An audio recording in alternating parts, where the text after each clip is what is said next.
Check weapons and gear. We're holding for deployment.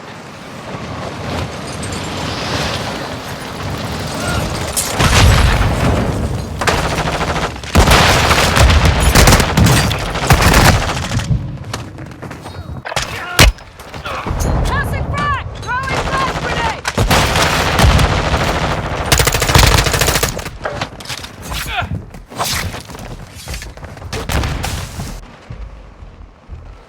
Enemy dropping into the AO.